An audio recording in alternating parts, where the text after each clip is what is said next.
By the beginning of the 16th century, Moscow had become the heart of the Russian lands. A new age of power was about to begin. Grand Prince Ivan III had united much of the Russian world.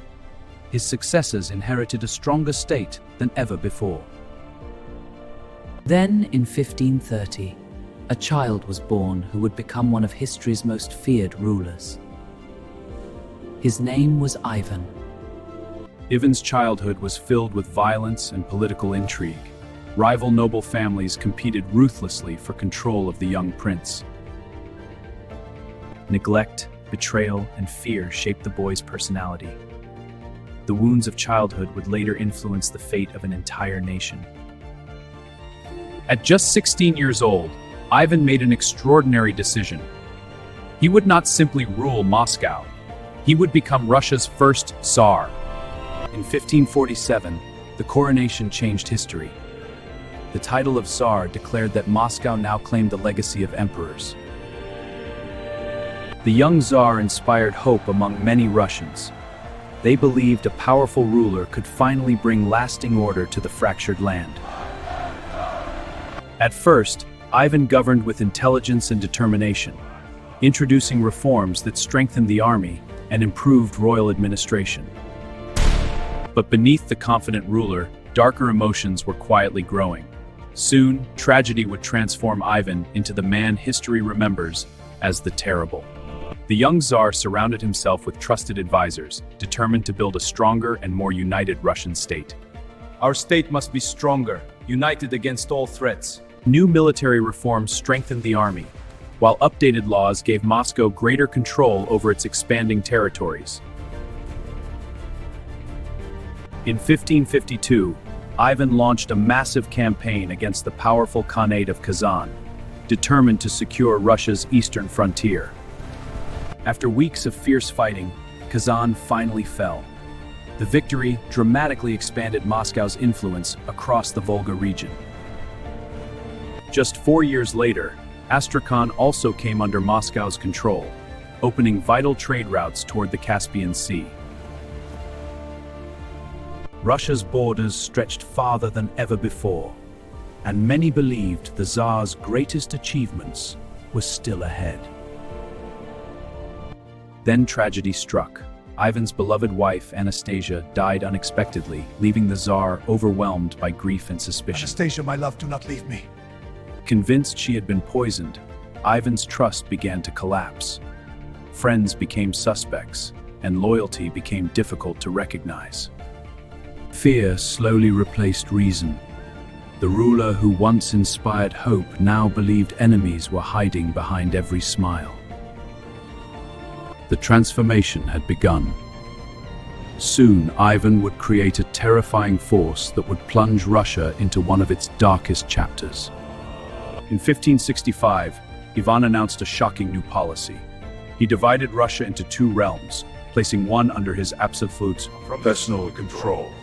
This new territory became known as the Oprichnina, where only the Tsar's authority mattered and fear replaced trust.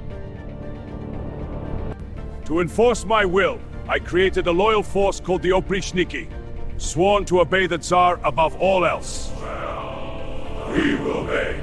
Their black clothing symbolized death, while a dog's head and broom carried on their saddles represented hunting down treason and sweeping it away. Across Moscow, whispers replaced conversation.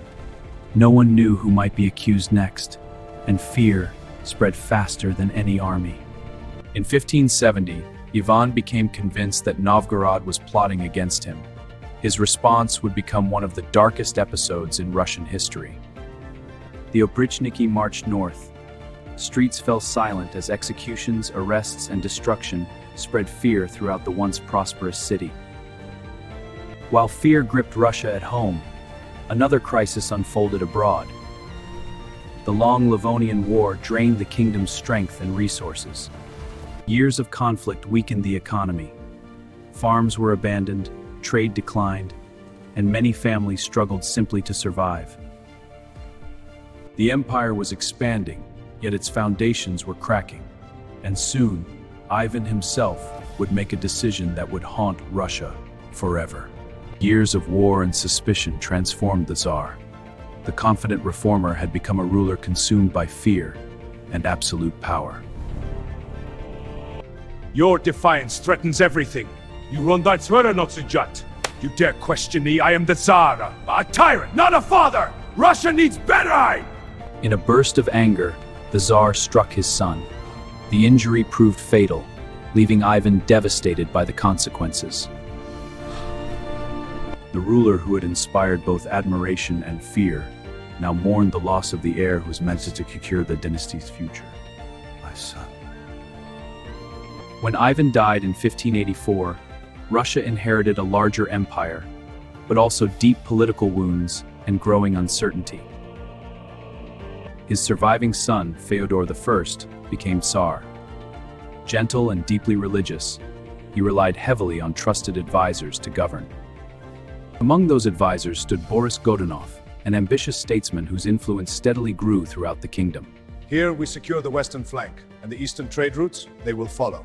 When Fyodor died without an heir, the centuries-old Rurik dynasty came to an end, leaving Russia without a clear successor. The nobles chose Boris Godunov as the new Tsar. Yet many questioned whether his claim to the throne was truly legitimate. No one realized it then, but Russia was about to enter one of the darkest crises in its history, the time of troubles. Soon after Boris became Tsar, disaster struck. Years of failed harvests pushed Russia into one of the worst famines in its history. Thousands perished from hunger. Across the kingdom, hope faded as fear and desperation spread through every village. Rumors quickly spread that Boris had angered God, or seized a throne that was never truly his. Boris has angered the heavens. He is not the true Eros. Then a mysterious young man appeared, claiming to be Dmitri, the long-lost son of Ivan the Terrible. Many believed his story. Others saw an opportunity to challenge Boris and reshape Russia's future.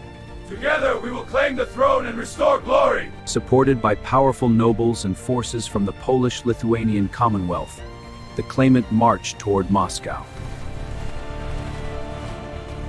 Before the conflict reached its climax, Boris Godunov died unexpectedly, throwing the kingdom into even greater uncertainty.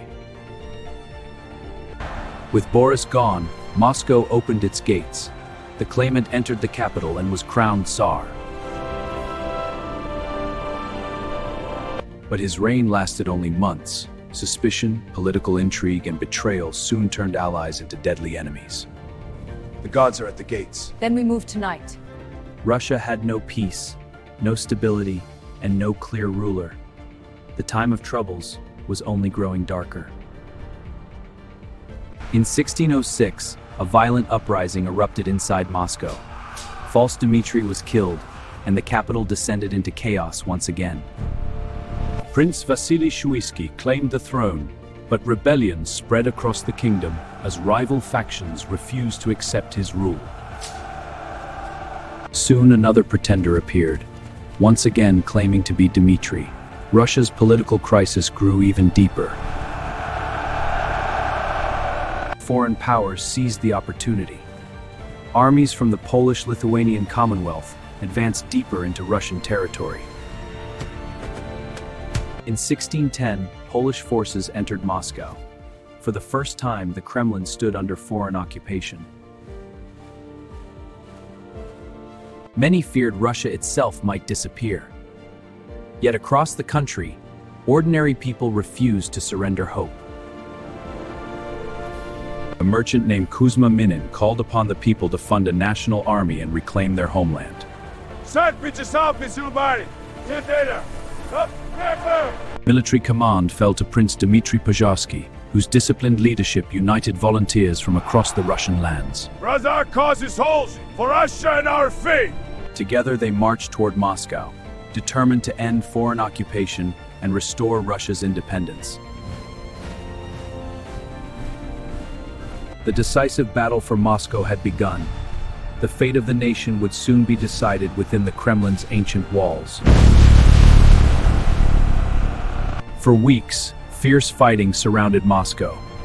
Volunteers refused to retreat, believing their homeland depended on this final stand. Slowly, the defenders inside the Kremlin ran out of food and hope. Their resistance could not last forever. In late 1612, the occupying forces surrendered. Moscow was free once again after years of fear and uncertainty. Victory restored hope, but Russia remained exhausted. The nation still needed a ruler capable of rebuilding a broken kingdom. Across the land, weary citizens began the long task of rebuilding. In 1613, representatives from across the land gathered to choose a new Tsar and restore stability. Michael Romanov, you have been chosen as Tsar. Me? I am but a boy. Oh, Michael, this is a blessing. The nation needs you, my son. We will pray for your reign. Reluctantly accepting the crown, Michael began the Romanov dynasty, a family that would rule Russia for more than 3 centuries. Peace slowly returned, trade recovered, cities rebuilt, and confidence gradually replaced years of fear and uncertainty. Yet beyond Russia's borders, powerful European kingdoms were transforming through science, industry, and modern warfare.